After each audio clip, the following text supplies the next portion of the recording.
పంతం పంతం నీదు నాదు అనే ఒక పాటను చూసారా?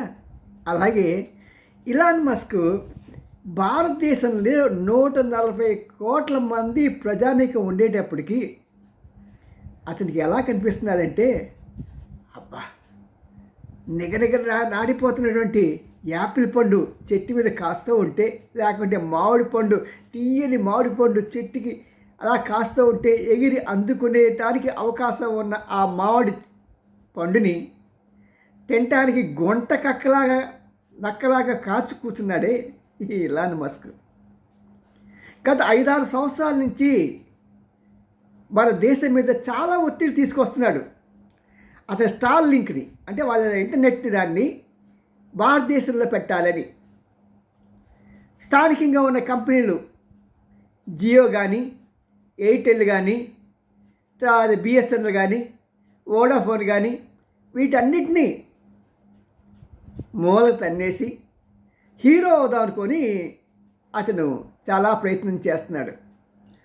అదృష్టవశాత్తు కాంగ్రెస్ ప్రభుత్వం లేకపోవటం మూలంగా, దేశభక్తి గల బీజేపీ ఉండటం మూలంగా అతని ఆటలకి డైరెక్ట్గా నో అని చెప్పకుండా గుజరాతీ స్టైల్లో మోడీ గారు ఏదో ఒక లిటిగేషన్ పెట్టి అలా బాగోలేదు, అది బాగోలేదు, ఇది బాగోలేదు అని చెప్పి అలా లాక్కుంటూ వస్తున్నాడు.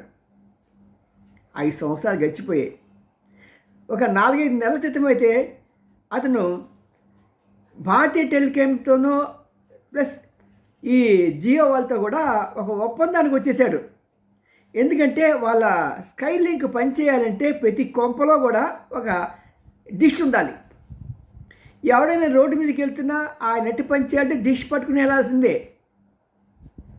పాప కిడ్నీస్ ఇది జబ్బులు ఉన్న వాళ్ళు చూస్తారా, బ్యాగ్ ఎక్కడికి వెళ్ళినా పట్టుకెళ్తూ ఉంటారే, అలాగా ఈ యొక్క యాంటీనాన్ని పట్టుకుని వెళ్ళాల్సిందే. దానికోసం ఆ డిష్ యాంటీనాలు అమ్మటానికి వీళ్ళిద్దరితో ఒప్పందం కుదుర్చుకున్నాడంట. ఇది పై మాట. మోడీ గారు ఏం చేశారంటే, మన భారతీయ కంపెనీని పిలిచి, రా బయలు, వాడెవడో వచ్చి గద్దలా తనిగిపోతున్నాడు, వాడు లో ఆర్బిట్లో శాటిలైట్లు పెట్టుకొని వాడి నెట్ని ప్రతి చోట వాడు ఇస్తున్నాడు, కాబట్టి మీరు ఆ రంగంలోకి దిగండి, వాడెవడో తినడానికి ఎందుకు అవకాశం ఇవ్వాలి? మీరు బాగుంటే మేము బాగుంటాం, మేము బాగుంటే దేశం బాగుంటుంది, మీరు బాగుంటే మా ఫండింగ్ ప్రాబ్లం ఉండదు అని ఒక గుజరాతీ ఈ అవినాభావ సంబంధం ఉంటుంది కదా, ఆ సంబంధంలో ఒక అగ్రిమెంట్ కుదిర్చేస్తున్నారు. బట్ ఏదైనా సరే వాళ్ళకి కుదుర్చుకున్నా సరే దేశానికి హితం. ఇప్పుడు అందుకోసం ఎందుకంటే ఈ స్టార్ లింక్ గురించి మనం చెప్పుకునేటప్పుడు అసలు దాని గురించి ఏంటో చెప్తాను నేను మీకు. అంటే మీరు చాలామంది తెలిసి ఉంటుంది, కానీ తెలియని వాళ్ళు ఒకరో ఇద్దరు అలాంటి ఉంటారు కదా, వాళ్ళ కోసం చెప్తున్నాను. స్టార్ లింక్లు అంటే ఏం లేదండి, మనకి పెద్ద పెద్ద టవర్స్ ఏం కనుక ఉండవు. ఇవి ఏం చేస్తాయంటే శాటిలైట్లు చాలా తక్కువ ఎత్తులో వాళ్ళు ఏ ప్రదేశానికి ఇవ్వదలుచుకున్నారో ఆ ప్రదేశానికి వాళ్ళు ఆ శాటిలైట్లు తిప్పుతూ ఉంటారు. దీనివల్ల ఇంకో ఉపయోగం ఏంటంటే, ఈవెన్ పాపం చిన్న అడవుల్లో కానీ, కొండల్లో కానీ, గుట్టల్లో కానీ ఎక్కడ ఈ టవర్స్ వేయటానికి అవకాశం లేని చోట కూడా ఇలాగ వేయటానికి అవకాశం ఉంటుంది. తద్వారా ఏంటంటే ప్రతి ఒక్కరికి సుమారు 140 కోట్ల ప్రజలు ఉంటే సుమారు 120 కోట్ల మంది వరకు ఈ యొక్క నెట్వర్క్ ఉపయోగించుకొని ఆధునిక సాంకేతికమైన విషయాలు తెలుసుకోవచ్చు. వాట్సాప్ కానీ, లేకుంటే ఈ యూపీఐ పేమెంట్స్ కానీ అన్నిటికీ అందుబాటులోకి వస్తాయి. ఇది నాణ్యానికి ఒక పక్క. రెండో పక్క ఏంటి అంటే, వీళ్ళు మన దేశ భద్రత విషయంలో ఇలాన్ మస్క్ చాలా క్రికెట్. అతను అమెరికన్ కాదు, ఆఫ్రికా దేశం నుంచి వలస వచ్చినవాడు, కానీ ఇతని సిటిజన్షిప్ ఉంది.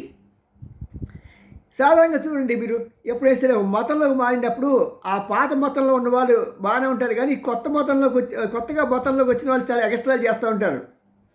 అలాగే ఈ యొక్క ఎలాన్ మస్క్ కూడా అసలైన అమెరికాలకు పెద్ద ఏమి ఉండదు, ఆ దేశభక్తి ఏమి ఉండవు పాపం. ఈయనకి ఏంటంటే చాలా ఎక్స్ట్రాలు. మొన్న మధ్య ఇరాన్ సంక్షోభంలో కూడా ఇరాన్కి ప్రభుత్వానికి వ్యతిరేకంగా అక్కడ వాళ్ళు స్ట్రైక్ చేస్తూ ఉంటే ఇరాన్ ప్రభుత్వం ఏం చేసింది, అక్కడ ఇంటర్నెట్ని కట్ చేసింది. వీడు ఊరుకున్నాడా? అక్కడ తన సెటిలైట్ని పంపించి అక్కడ కావాల్సిన వాళ్ళందరికీ నెట్ ఇచ్చాడు. అంటే అగ్నికి ఆజ్యం పోస్తాడు. వీడు ఇలాగా ప్రవర్తించడం మూలంగా భారతదేశం చాలా జాగ్రత్తగా వ్యవహరించడానికి అవకాశం దొరికింది. పక్కవాడి తప్పుల వల్ల కదా మనం నేర్చుకునేది. వాడి తప్పుల వల్ల మనం నేర్చుకున్నాం. ఇలాగ సాగుతూ ఉంటే వాడికి దీన్ని ఇప్పుడు ఇది అక్కడితో ఆగదు కదా.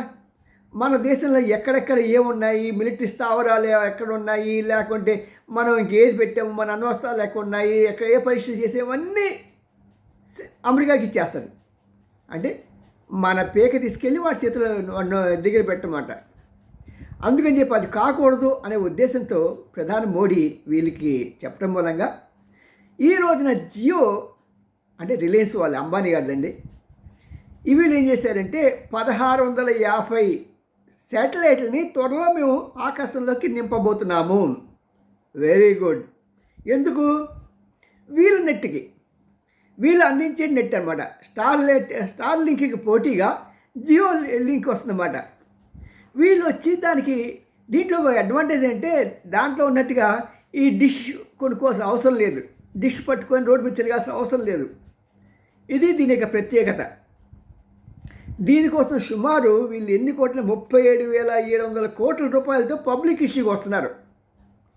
కేవలం దీనికోసమే కాకుండా ఫుడ్ పార్కులు కూడా పెడతాంట. పెట్టుకోనండి, బెంగ ఉంది. ఫుడ్ అందరికి కావాల్సినారు కదా. మరి అయినే కౌంట్ కొట్టి పెట్టినా మనం వెళ్ళి స్మార్ట్ ఇవి వాళ్ళ దానికి షాప్కి వెళ్ళి ఆయన ప్రోత్సహించాం. పెట్రోల్ బంక్కి వెళ్ళినా ప్రోత్సహించాం. ఫుడ్ పార్కులు పెడితే ఇంకా ప్రోత్సహిస్తాం. దాందే ఉంది. ఆ డబ్బులు మన దగ్గరే ఉంటాయి కదా. కేఎఫ్సీకి ఇచ్చే బదులు, ఈఎఫ్ఎస్కి ఇచ్చే బదులు మనోడి దగ్గర ఉంటే మనకు కనీసం ఒక సాటిస్ఫాక్షన్. పోన్లే మనోడు రూపాయి తిన్నాడులే, మన అందరం కలిసి వాళ్ళ అబ్బాయి పెళ్లి చేసామని సాటిస్ఫాక్షన్ పొందలా గతంలో. అలాగే ఇక్కడ అంతే అన్నమాట. ఇప్పుడు రిలయన్స్ 37,700 కోట్ల రూపాయలతో పబ్లిక్ ఇష్యూకి రాబోతున్నది. మరి ఇన్వెస్టర్స్ అంతా సిద్ధమేనా? చూడండి, ఇది మంచి ఇష్యూ అవుతుంది. ఎందుకంటే సాధారణంగా రిలయన్స్ వాళ్ళ యొక్క ప్రాఫిట్ని ప్రజలతో షేర్ చేసుకుంటారు కాబట్టి. అంతేకాకుండా ఈ షేర్లో చాలా భాగం ఈ ఇన్స్టిట్యూషన్స్ వాళ్ళ చేతిలో ఉంటాయి. ఫ్లోటింగ్ స్టాక్ తక్కువ ఉంటుంది. వాళ్ళు ఎప్పుడు కూడా ఇన్స్టిట్యూషన్ చేతిలో ఉన్నప్పుడు వాళ్ళ కంపెనీ వాళ్ళు మీరు ప్రెషర్ పెట్టి మీరు మాకు ప్రతి సంవత్సరం మినిమం ఇంత ఇంట్రెస్ట్ గిట్టుబాటు అయ్యే విధంగా మీ డివిడెండ్ ఇవ్వాల్సిందే అని ప్రెషర్ చేస్తారు. అలా చేసేది చూస్తారు. Plus at the same time Mukesh Ambani కూడా అలాంటి ఆలోచన ఉండగల వ్యక్తి. ఎప్పుడు చూసారా ఒక్క దెబ్బకి 2 పెట్టెలు ఎలా రాలేయో.